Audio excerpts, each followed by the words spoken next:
Hey guys, Kevin again here from MixCoach. Now if you remember last week, I did a tutorial showing you how to bend a song to a rigid tempo track because I think you need this in your arsenal as well. Today I'm going to show you how to bend your tempo track to a song that is speeding up constantly. I've used it before when I took a song that was not recorded with a tempo and we had to put strings with it and the bars and beats had to line up. And I've used it before when I had to map out a retard or an accelerando where the tempo slows down for a bar or two and then speeds back up to the regular tempo. I wanted the conductor to be able to conduct through that and actually hear a click track. So today I'm going to show you how to do that, okay? Let's go. Okay, so the first thing we want to do is I want to show you the click track. So you go up here to where it says bars and beats, and there's a list of things that you can pull down. I'm going to pull down the tempo track, and I'm going to go ahead and clip that to where you can see the tempo. First of all, let's tap the tempo just like we did in the last video. So the first thing we're going to do is back up here, the conductor track is on, and I'm going to highlight the 89 beats per minute, which is not the tempo that this song is. And we're going to tap it out using the letter T on the keyboard.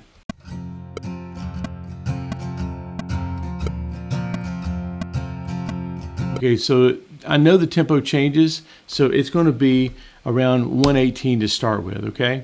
The next thing we're going to do is we're going to, just like we did last time, we're going to slide this to beat 3. And of course we've got the grid mode on. I'm going to hit the tilde key until it comes down to slip mode, okay? Slip mode allows you to slide it without any bounds of bars and beats just yet, okay? Okay, so now we've got the first downbeat of this on beat 3, which is exactly what we did last time.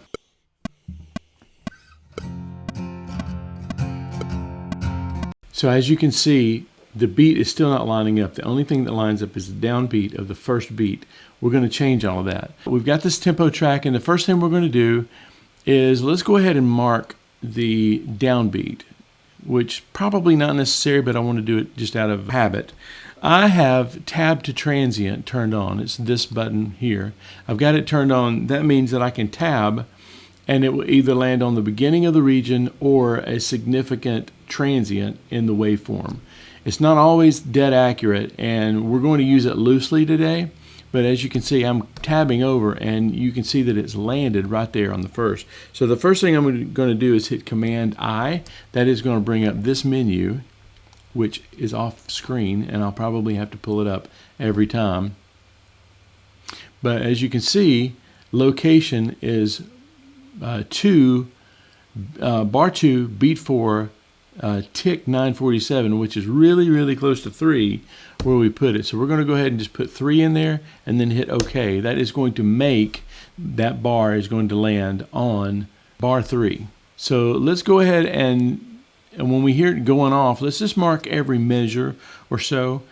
And then I'll show you, you don't have to mark it on the downbeat all the time. If you know where beat 2 is, this is 4/4, so there's 4 beats per bar. If the downbeat is kind of undefined but beat 2 is defined, let's mark that instead. So here we go. Okay, that beat 4, so we've got, I'm going to turn the click off so that we can hear this, me counting. 1, 2, 3, 4. So I'm going to tab over to beat 4. Tab, tab. Now we're landing on beat 4 of that first bar. I'm going to hit Command I, pull this screen up again, and as you can see, it's bar 3, beat 4, and some change. So I'm just going to hit this 4 and enter 4 again, and it's going to clear the sub beats. And if you notice on the tempo line, it changes the tempo right there. So it's actually slowing down from what we first started with, because we locked in our tempo later on in the song, so it wouldn't make sense that it's I purposefully sped up this so it'd be a good example of how to do this. So there's beat 4. So we got 1, 2, 3, 4, 1, 4, 1, 2. Okay, so let's see if we can get this downbeat here. I'm going to tab over. The downbeat is right here. See if I can grab that downbeat. Okay, we're not grabbing the downbeat exactly, but you can still go here and you can put the marker wherever you want to. Then hit Command I, and hopefully you won't have to pull this screen up. But that is going to be bar 5. So if I hit 5 there, it's going to make this. And if you notice, the tempo is going to be snapped to that. Now, I'm not saying you should do this on every beat. You shouldn't. You should do it about once every other beat or bar, maybe even 4 bars if it's not going to make a significant difference with the tempo track, because it can get really annoying having the tempo change on you all the time. I've had drummers to really complain about how much the tempo was changing from bar to bar, and sometimes if you can ramp that up over time, they can track it better.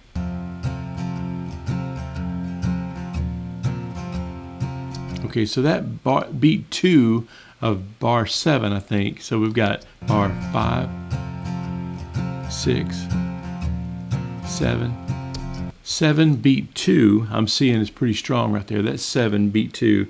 Hit Command I, pull this up so you can see it. Bar 7 beat 1 and some change. I'm just going to hit 2 there. And as you can see, it's starting to speed up. So here's bar 7. 3, 4, 2, 3, 2. It seems like I was putting a lot of emphasis on beat 2 and 4. So there is bar 9, beat 2. Hit Command I. Bar 9, that's beat 1 and some change. I'm going to hit 2 there. If you'll notice, the tempo line changes. So we'll start here, bar 9, 9, 2. Okay, there's beat 4. And this is a great example of that you don't have to be on the downbeats. It's easier sometimes, but this is the way I played it. Okay, it says that we're in location bar 10, beat 3, and a lot of change. So that's 11 for all intents and purposes. So let's go ahead and map out the rest of the song, and then I'm going to show you how to handle bars that jump suddenly in tempo. So if you want to be more precise on how the click track speeds up, you can either then do a hybrid of slowing the track down and speeding the tempo track up, which is a hybrid of what I taught you last week and this week, or you can just add more markers in there to mark off, like instantly, instead of instantly going up to a new tempo, you go up to a new tempo every beat, and that way it feels a little bit more gradual and a little easier for musicians to latch onto. So here's another tool for your arsenal when you're doing pre-production and you need for the tempo to stay the same as the work tape and it doesn't need to move around. Then you can change the tempo in Pro Tools or your favorite DAW so that you can either program drums, you can program strings, you can have definite bars and beats by using this method. Okay, hey, thanks for watching today, and I will see you next time.